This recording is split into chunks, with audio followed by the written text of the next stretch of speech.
Before I start my own talk, I would like to say okay? Sorry about that. Thank you for pointing it out.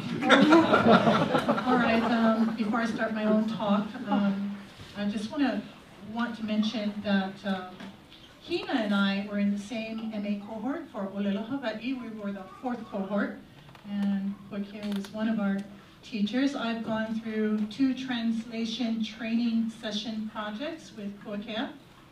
Thank you. And I was in your first class, translations class, for problems in translations in 19th century newspapers.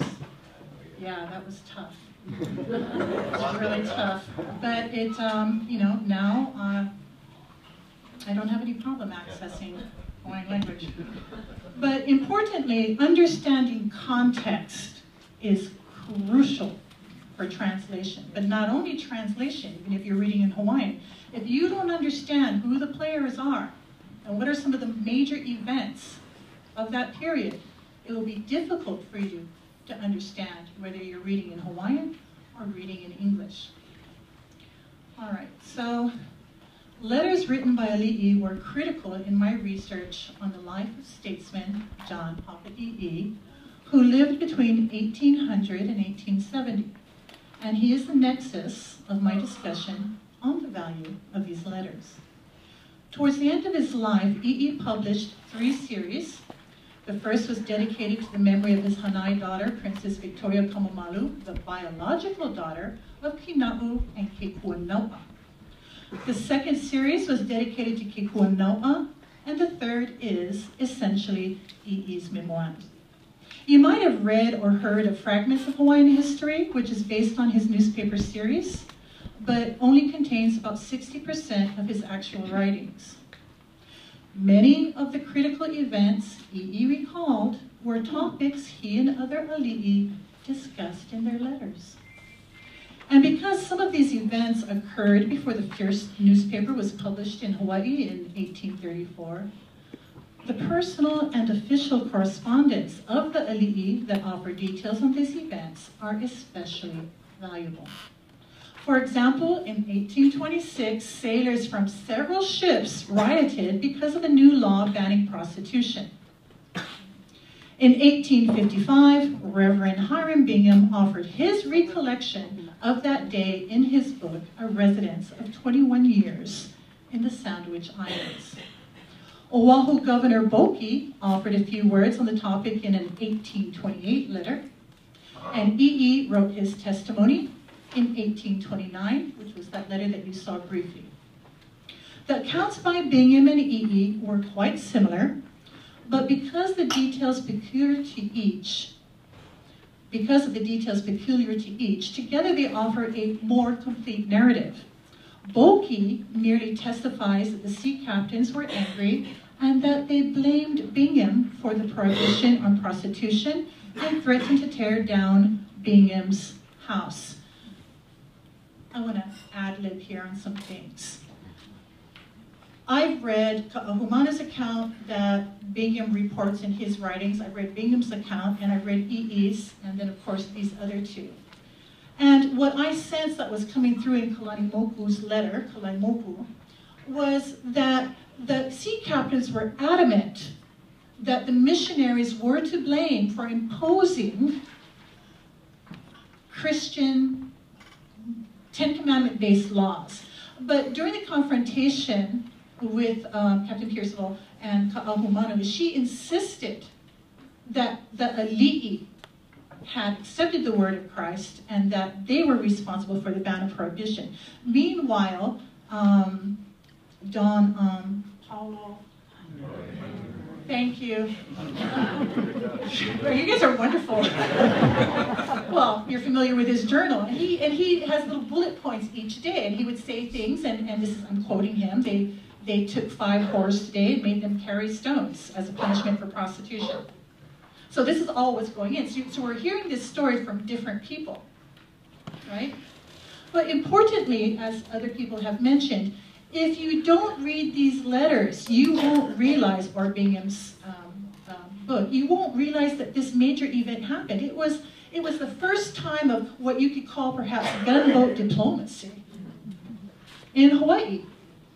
It was from that moment on, beginning with this riot, it was basically non-stop of one political or diplomatic crisis after another, to the point where in the 1950s, R.C. Wiley, the Minister of Foreign Affairs for the Hawaiian Kingdom, said that he likened that time, the 1840s, he likened that time to the winter, listen to this, the winter of consular discontent with the Hawaiian Kingdom and with the court system.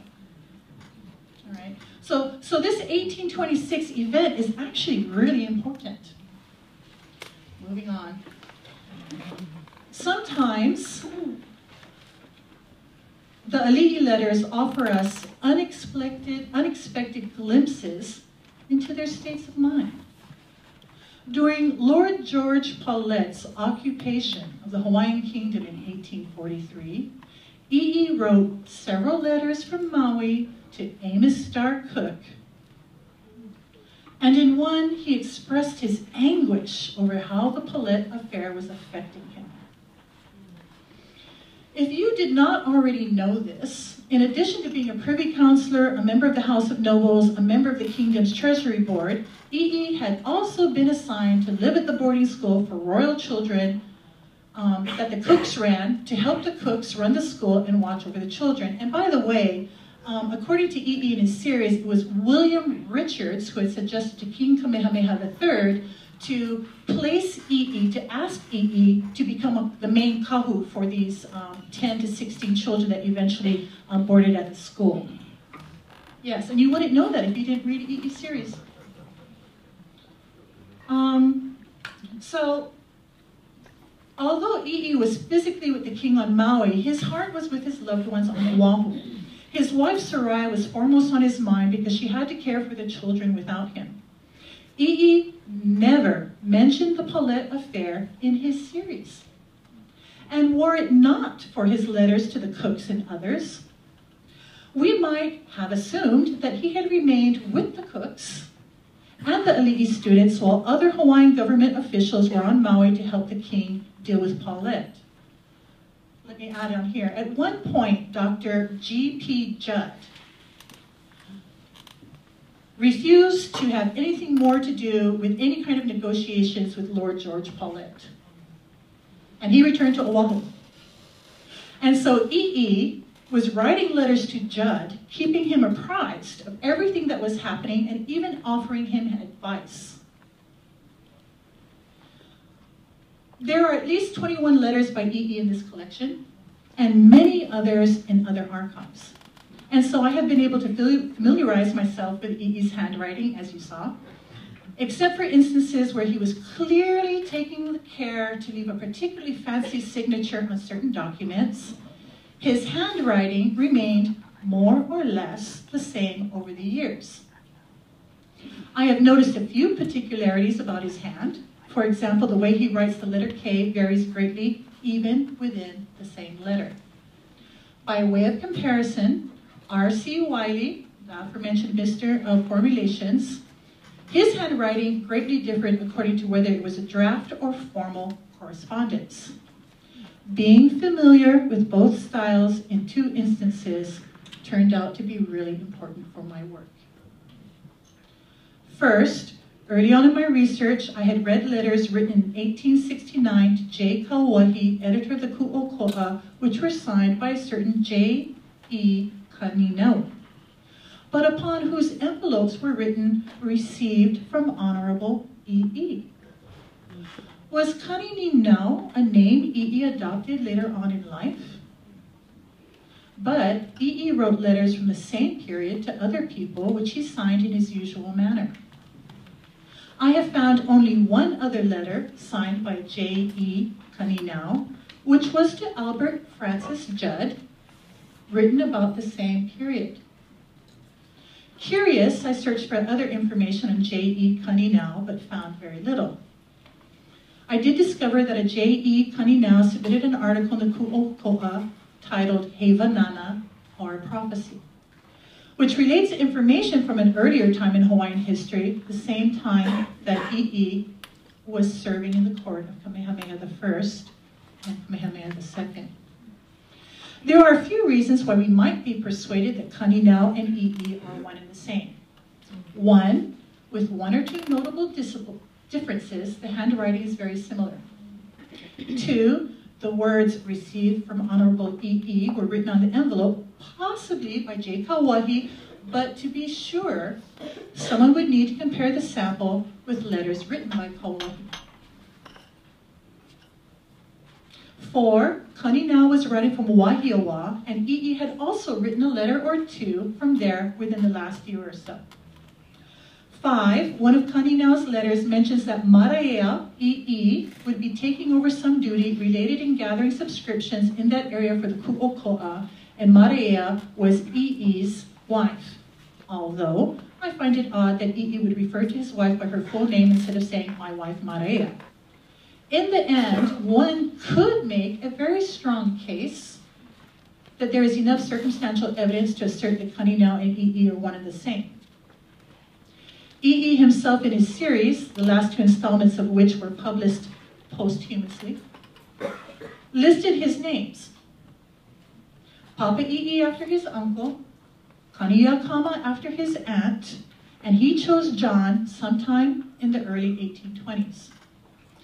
A memorial tombstone is dedicated to him and one of his 4 wives, which one is unclear, and it reports his name as John K. EE. Was the K for Kaniakama or for Kaninau? I suspect the former. Notice I am not answering the question. I don't feel the need to make a firm decision. Another letter in this collection, written in English and signed by EE, is an oddity. Unless you were familiar with EE's handwriting and knew that he was not fluent in English, you might not know. Note the oddity of this letter. In actuality, this letter was written in Wiley's distinctive hand and addressed to U.S. Commissioner Anthony Tenayak, who was appointed to negotiate a treaty with the Hawaiian Kingdom. At that epoch, the King and EE's fellow privy councilors had appointed EE and Wiley to negotiate this treaty with Tenayak. But because EE's English left something to be desired, and apparently so did Wiley's Hawaiian, the 2 men enlisted Amos Starr Cook to help them, who in turn, by the way, enlisted the help of Alexander Liholiho and Lot Kamehameha, who were students at the school. This is all written about in the Privy Council minutes. This translation assistance is noted, oh here I am, is noted in the Privy Council minutes and in several of Cook's journal entries. In fact, Cook mentions the drafting of this letter. The letter's value is that it reveals EE's political acumen and forthrightness. Without this letter, we would not know the extent to which EE participated in this negotiation. Whenever EE was teamed with others, such as with Judd and Ha'alilio on the Treasury Board, people writing about that period tend to assume that EE never led but always followed. This letter proves differently. By the way, as Kingdom Treasurer in 1846, it was EE's signature on the 2 first ever ratified treaties with France and Great Britain, not Judd's and not Ha'alilio's. Here, I would like to read EE's short letter to Tenayak, and then I will close. Sir, I do not send to you the notes by Mr. Wiley and myself to the 22 articles which you propose in Hawaiian because you do not understand our language. I am sorry not to agree with you in many points, but I cannot consent with this: the king should not be sovereign and supreme in his own dominions, or that he should be less so over your fellow citizens than over nations or other foreigners. Nor can I consent that foreigners should dictate laws to us or enjoy privileges, enabling them to come into the country without permission of the authorities to supplant the natives of their lands and take the whole power into their own hands. I know you do not wish to do this, but your treaty would have that effect, and in many things it would favor Americans and prevent the government from assisting those who are great men to obtain justice from those who wish to hurt them. I cannot consent that any treaty should be formed contrary to the representatives of the last legislature. The desire to live quietly and in peace and not to always be in trouble. Give us a treaty that will promise peace and not create troubles, one that will not restrain us in punishing the bad, nor in assisting the good. I am sure that you will endeavor to do so, for the President of the United States has recommended you as a good man, and I believe you to be our friend. I have the honor to be, with much esteem, sir, your obedient servant, John E. In closing, these examples are just a few that speak to the value of this translation project, which shows those who are not fluent in Hawaiian to finally, which allows those who are not fluent in Hawaiian to finally access the words and thoughts of our beloved ali'i as they negotiated the changes and challenges of the times in which they lived. Mahalo.